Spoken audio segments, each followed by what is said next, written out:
Migraine, భుజం నొప్పి, నడుం నొప్పి, మోకాలు నొప్పికి నిజమైన పరిష్కారం ప్రాణ పెయిన్ క్లినిక్ లో. ట్రెండింగ్ లోకి వచ్చాక ఎలా అయిపోయింది అని అంటే నాలో నెగిటివ్ ఎక్కడ నెగిటివ్ అంటే ట్రాల్స్ నెగిటివ్ చేయాలని చాలా ట్రై చేశారు. ఇప్పుడు ఎలా అయిపోయిందంటే నేను మా అబ్బాయి చేసిన వీడియోలు అప్పుడు చేసిన వీడియోలు ఇప్పుడు ట్రాల్ చేస్తున్నారు నెగిటివ్‌గా. ఓహ్! షిట్. చాలా. అది హ్మ్. ఇప్పుడు వీడియోస్ కాదు. ప్రెజెంట్ వీడియోస్ మేమేం చేయట్లేదు. ఇట్స్ మోర్ దెన్ 2 మంత్స్ అయింది అతనితో వీడియోస్ సరిగ్గా చేయక. అసలు చేయట్లేను. ఒకవేళ సెలెక్ట్ చేసుకున్నా కూడంగా అది కూడంగా అంటే వాళ్ళు ఎలా మా ఫాలోవర్స్ ఎలా అంటున్నారంటే, అది కొడుకుతో చేసే వీడియోలేనా అంటే ఇది నేను ఇన్‌స్టా అనేది జస్ట్ ఒక ఎంటర్‌టైన్ చేయాలి అని మాత్రమే నేను చూజ్ చేసుకున్నా గానీ, ఈ అందులో కూడా ఇంత ఉంటదని ఇంత డెప్త్ ఉంటది. నా ఫాలోవర్స్ ఇంత డెప్త్‌గా ఆలోచిస్తారు అని నేను ఎప్పుడు అనుకోలేదు. సరే స్టార్టింగ్ నుంచి నన్ను యాక్సెప్ట్ చేశారు మరి. అంటే మేము స్టార్ట్ చేసి 8 మంత్స్ అవుతుంది. 8 మంత్స్ నుంచి లేనిది ఇప్పుడు ఒక 1 మంత్‌లోనే ఎందుకు నెగెటివ్? అంటే నాకు కూడా అర్థం కాలేదు. అదొక్కటే బాధ. ఇంకా ఇంతకు మించి ఇంకేం లేదండి. ఆ నెగెటివ్ ట్రోల్స్ వల్ల కొద్దిగా ఫేస్ చేస్తున్న ప్రాబ్లమ్స్. కదా! ఆ అంటే నెగెటివ్ ఫ్యామిలీ ఇంపాక్ట్ ఎంత అంటే ఈ నెగెటివ్ ట్రోల్స్ వల్ల మీ ఆ! మీ ఫ్యామిలీ లైఫ్ అనేది ఎంత వరకు డిస్టర్బ్ అయింది? అహా! లేదండి. డిస్టర్బెన్స్ అంటే ఏం లేదు. అర్థం హ్మ్. చేసుకున్నారు. హ్మ్. ఇంకా వాళ్ళు చెప్తూనే ఉంటారు. లైట్ తీసుకో. వాళ్ళు కొన్ని రోజులు చేస్తారు. వాళ్ళే మర్చిపోతారు. సోషల్ మీడియా అంటేనే అది అని వాళ్ళన్నారు. కానీ నేనెప్పుడు ఒక సోషల్ మీడియా అని నేను ఫీల్ అవ్వలేదండి. నా ఫ్యామిలీలా ఫీల్ అయ్యాను. ఎందుకనంటే వాళ్ళకి కొద్దిగా నెగెటివ్ ఉన్నా వాళ్ళకి నచ్చదు. కొద్దిగా శారీ ఎక్స్‌పోజ్ చేసినా వాళ్ళు ఇమ్మీడియేట్‌గా చెప్తారు. డోంట్ డూ దిస్ అని. హెయిర్‌లో చేంజెస్ వచ్చినా వాళ్ళు చాలా డెప్త్‌గా అంటే ఎట్లా ఫీల్ అవుతారంటే "నువ్వు ఎలా కట్ చేసావు? అసలు నాకు అర్థమే కాదు. మా ఇంట్లో వాళ్ళు కూడా నన్ను ఏది అనరు. వీళ్ళు మాత్రం కామెంట్స్‌లో పెడతారు కొద్దిగా చేంజ్ వచ్చినా సరే. లైక్ కామెంట్స్‌లో నువ్వు ఫేమస్ అవ్వగానే, ట్రెండింగ్‌లోకి రాగానే, సెలబ్రిటీ అవ్వగానే హెయిర్ స్టైల్ చేంజ్ చేసావు, డ్రెసింగ్ సెన్స్ చేంజ్ చేసావు. వాట్ నాన్‌సెన్స్ అని ఇట్లా లైక్ వస్తూనే ఉన్నాయి. నేను వాళ్ళందరికీ మా ఇంట్లో వాళ్ళకి ఏం చెప్పానంటే అది నా ఫ్యామిలీ. వాళ్ళంటే నేను ఫీల్ అవుతున్నాను. వాళ్ళకి సంపతో వీడియోస్ చేయడం నచ్చలేదు. నేను చెయ్యనండి అని చెప్పేసిన. మా ఇంట్లో చెప్పేసాను. ఆయన షిట్. చెయ్యట్లేనండి. ఇంకెప్పుడు చెయ్యను. మీరు ఎంకరేజ్ చేయకపోయినా పర్లేదు, డిస్కరేజ్ చేసినా పర్లేదు. కానీ హర్ట్ చేయకండి ప్లీజ్. నాకు సెల్ఫ్ రెస్పెక్ట్ ఉంటది. వాడు నా కొడుకు. అంటే ఏదో ట్రెండింగ్‌లో ఏ సాంగ్ ఉంటే ఆ సాంగ్ తీసుకొని చేస్తాను. ఎందుకంటే నాకు పార్ట్నర్ లేరు. ఐ మీన్ మా ఇంట్లో ఎవరు ఉండరు.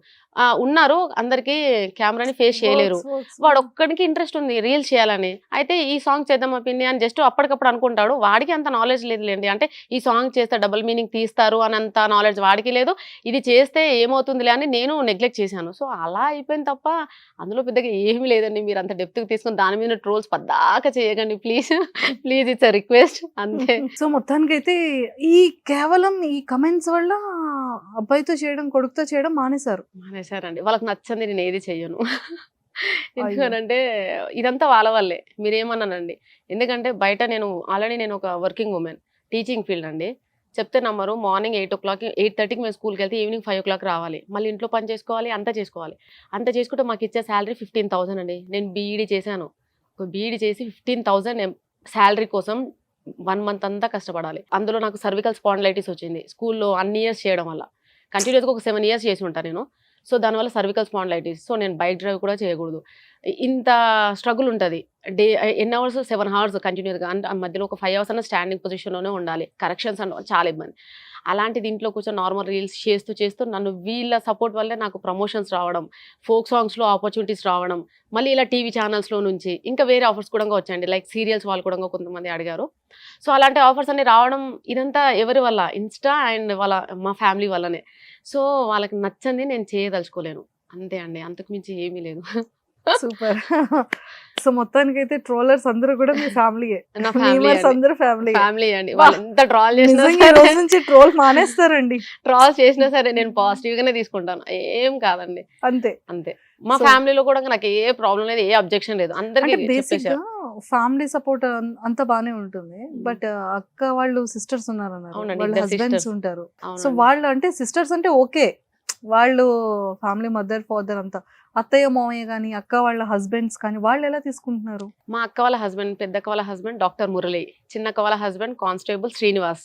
వాళ్ళిద్దరూ మాత్రం అస్సలు మా అక్కలన్నా ఒక్కోసారి కామెంట్స్ చూసి నన్ను తిడతారు. What the hell is this అన్నట్టు. కానీ మా బావలు మాత్రం ఒకటే చెప్తారు. సోషల్ మీడియాలోకి దిగాక పాజిటివ్ ఆర్ నెగెటివ్ ఏదైనా గానీ పాజిటివ్‌గా తీసుకునేటట్టే ఉండాలి. ఆ కెపాసిటీ, ఆ ఎబిలిటీ ఉన్నప్పుడే దిగాలి. ఆ అమ్మాయి ఆల్రెడీ అందులో ఉండిపోయింది. మళ్ళీ ఇప్పుడెందుకు క్లాస్ పీకడం పద్దాక మాకు ఫోను చేసి. నేను వాళ్ళకి చాలా, చాలా అంటే చాలా సపోర్ట్ చేస్తారు. మా సూపర్. బావలిద్దరూ గూడంగా. అండ్ చిన్న బావ మా బావ శ్రీనివాస్ కానిస్టేబుల్, అతను వచ్చేసి ఏంటంటే వాళ్ళ ఎంప్లాయీస్ మొత్తం నా ఫ్యాన్స్ అనమాట. సో కాల్స్ చేసి మరి ఊరికే వాళ్ళు సతాయిస్తుంటారు, ఒకసారి మాట్లాడియొచ్చు కదండి మేడంతో, ఏంటి ఈరోజు ఇలా అలా అని. సో బావ అలా కూడా కాల్ చేయడం, మాట్లాడిపించడం, ఎక్కడైనా కలిసినప్పుడు కూడా చాలా చాలా బాగా ట్రీట్ చేస్తారు. సింపుల్ గా చెప్పాలని అండ్ సపోర్ట్ కూడా చాలా వాళ్ళని, అక్క వాళ్ళకన్నా ఎక్కువ బావలే ఇస్తారండి నిజంగా. అదే షాక్ లో ఉంటారు మా ఇంట్లో వాళ్ళు. కదా మా అక్కలు కూడా కోపడతారు, అంతే ఎంతైనా చిన్న మరదలు కదా, అలాగే ఉంటది. సూపర్. సో అందరిది బాగుంది. మీ హస్బెండ్ సపోర్ట్ ఎలా ఉంటుంది? ఫేమ్ కి రాక బిఫోర్ మీ హస్బెండ్ పరిస్థితి ఏంటి? ఆఫ్టర్ ఇంత ఫేమ్ వచ్చిన తర్వాత మీ హస్బెండ్ ఎలా ట్రీట్ చేస్తున్నారు? అంటే చెప్పాలంటే అమ్మో సిగ్గుపడుతున్నారు, బ్లష్ అవుతున్నారా హస్బెండ్ కాదండి. అనగానే? Oh my God. అయితే అంటే ఫేమ్ అవ్వక ముందు ఓకే, అతను నేను ఎప్పుడైనా సోషల్ మీడియాలో ఏదైనా పోస్ట్ చేస్తే వీడియో చేద్దాం రావే నువ్వు వద్దు, స్టోర్ లో ప్రాబ్లం అయిపోతుంది, మళ్ళీ ఇప్పటికే నన్ను చంపుతున్నారు. అసలు సుష్మా అంటే ఎలా ఉంటుంది తెలుసా, సుష్మా ఎలా చేస్తే తెలుసా, ఏంటి సార్ అసలు మేడం అసలు లక్కీ అది అని బాగా సతాయిస్తారు. ఇప్పుడు హస్బెండ్ అని తెలిస్తే ఇంకెక్కువ సతాయిస్తారే, వద్దే. రీసెంట్ గా ఒకతను కూడా వెళ్ళాడంట, ఏంటంటే మా ఆయనది ఒక ఫోటో దొరికిందండి, అది ట్రాల్ చేశాడు, దొరికేశాడు అంకుల్. అందులో మా ఆయనకి గుండు ఉందన్నమాట. సో మా ఆయనకి ఇంకా స్టార్ట్ అయిపోయింది, షర్ట్ ఏ ఫోటో అయితే దొరకద్దు అనుకున్నా ఏవో. అయితే సో అలా మా ఆయన ఇప్పుడు కొద్దిగా అదిగా ఉన్నాడు, అంటే ఇట్లా కొద్దిగా ఫీల్ అవుతున్నాడు, అంటే జుట్టున్నది దొరికినా బాగుంటుండే, హెయిర్ లేకుండా కింద కాలేజ్ మెంబర్స్ మీరు హెయిర్ ఉన్నది చేయొచ్చు. సరే ఇప్పుడు హెయిర్ ఉన్న పిక్ ఏదైనా ఇన్స్టాలో పోస్ట్ చేస్తారు, అంటే దాన్ని చెయ్యండి. మెయిన్ కామెంట్ ఏమి ఇచ్చాడంటే అది గుండు ఉంది ఏంటరా అని, అంటే కింద ఒకతను తిరుపతి గుండు అయి ఉండొచ్చుగా, అదే మా ఆయన ఇంకా ఇలా దాని గురించి డిస్కషన్ అనమాట.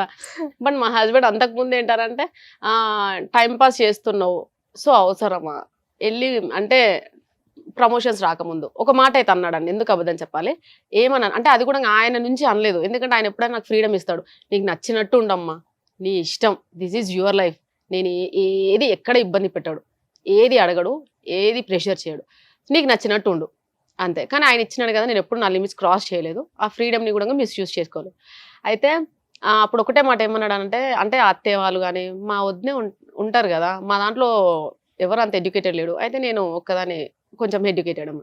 అయితే చదువుకొని కూడా ఎందుకు ఇదంతా, సో ఆమెకు చెప్పొచ్చు కదా జాబ్ చేసుకోమని, ఇప్పుడు ఇంకా సెటిల్ అవ్వలేదు అన్నట్టు. సో వాళ్ళు అనడం వల్ల ఒక్కసారి నాతో అన్నాడు, ఎందుకు ఒకసారి ఇది చేయొచ్చు కదా, ఇది ఈవినింగ్ కావాలంటే స్కూల్ నుంచి వచ్చినాక చేసుకోవచ్చు కదా, ఒక్క రీలే కదా అని. లేదు కృష్ణ నేను స్కూల్కి వెళ్ళలేను, నాకు ఆల్రెడీ సర్వికల్ స్పాండిలైటిస్, మళ్ళీ అదే ఫీల్డ్లో తిరగడం ఎందుకు, ఏదైనా మంచి జాబ్ వస్తే నేను వెళ్తాను, అంటే ఎక్కువ ప్రెషర్ లేకుండా ఉన్నది అలా చెప్పాను. కానీ అంత లోపల నేను ట్రెండింగ్లో రావడం, ప్రమోషన్స్ రావడం, మా ఆయన ఎప్పుడు ఏమన్నా ప్రమోషన్ చేసేసుకో, రీల్ ఆయన తీసాడు తెలుసా, ఇంకా ఫొటోస్ కూడా ఈ శారీలో ఫొటోస్ దింపెళ్ళి, అలా ఎవరు ఉన్నారు కదా, 1 o'clock అతను వెళ్ళిపోతే ఎవరు ఉండరు. సో ఇప్పుడు సంపత్తో నేను చేయలేను కనుక వాడు రావట్లేడు, నాకు పిక్స్ కూడా కొద్దిగా ప్రాబ్లం అవుతుంది, సో మా ఆయన తీసి మరి వెళ్తాడు. సో అలా అండి. సంపత్ మాట్లాడుతున్నాడా మరి? మాట్లాడతాడు, వాడికి ఎక్స్క్యూజ్ చేసిన, అరే నీ వల్ల నెగిటివ్ వస్తుందో ప్లీజ్ అర్థం చేసుకోరా, ఇంత పాజిటివ్ గా వచ్చిందా అని, నేను సడన్ గా నీ వల్ల నెగిటివ్ లో పడిపోయాను, మొత్తం పడిపోయాను, ప్లీజ్ అర్థం చేసుకోరా. మా అక్క కూడా కొద్దిగా ఫీల్ అయింది. అంటే పోనీ ఆ టైప్ కాకుండా కొంచెం ఏదైనా సరదాగా ఫన్ గా పోనీ అలాంటివి స్టార్ట్ చేయొచ్చు కదా. అలా ఎక్కువ మనకి దొరకవండి, చాలా దొరుకుతాయండి, చూడాలి పాపం. ఒక్కసారిగా తను అలా వదిలేయడం కూడా పాపం తప్పు కదా. అవునండి, నేను చాలా ఫీల్ అవుతున్నాను. వద్దు అలా వద్దు. సో పాపం అయినా సరే కొంచెం మంచిది హెల్దీగా, ఇప్పుడు నాన్న హాయ్ నాన్నలో వచ్చింది, సో అలాంటి వీడియోస్ చేయొచ్చు. నేను అదే అనుకున్నానండి, ఒకవేళ చేస్తే అలా దెన్ మళ్ళీ చేంజ్ ఓవర్ చేయండి, చేస్తాను వీడియోస్ స్టార్ట్ చేయండి, బట్ అందులో చేంజ్ చూపించండి. అంటే కామెంట్ లో కంపల్సరీ ఏం చెప్తున్నాను అంటే, నేను రీసెంట్ గా మీని అని మా ఇంతకుముందు సాంగ్ ఒకటి తీసాం మేము, ఎలో ఎలో ఎనియాలని, వాడు మా ఇంటికి వస్తే సరదాగా ఒక వీడియో చేశాను, కింద కామెంట్ బాక్స్ లో ఏంటంటే ఇలా ఎవరితో చేసినా ఓకే మేము యాక్సెప్టబుల్, కానీ సంపత్తో అదా మీ కొడుకుతో ఏ వీడియో చేసినా మాకు అసలు చూడబుద్ది అవ్వట్లేదు, అసలు వద్దు డోంట్ డూ దిస్ అని చెప్పేసి అలా కన్ఫామ్ గా పెట్టేసరికి సో నేను కూడా కొద్దిగా అప్సెట్ అయిపోయి, అసలు వాళ్ళని హర్ట్ చేయలేదు. నువ్వు చక్కగా ఓన్ గా స్టార్ట్ చేసేనా, నువ్వు ఓన్ గా స్టార్ట్ చేయి, మేము అందరం చాలా మంది ఉన్నాం, సపోర్ట్ చేస్తాం.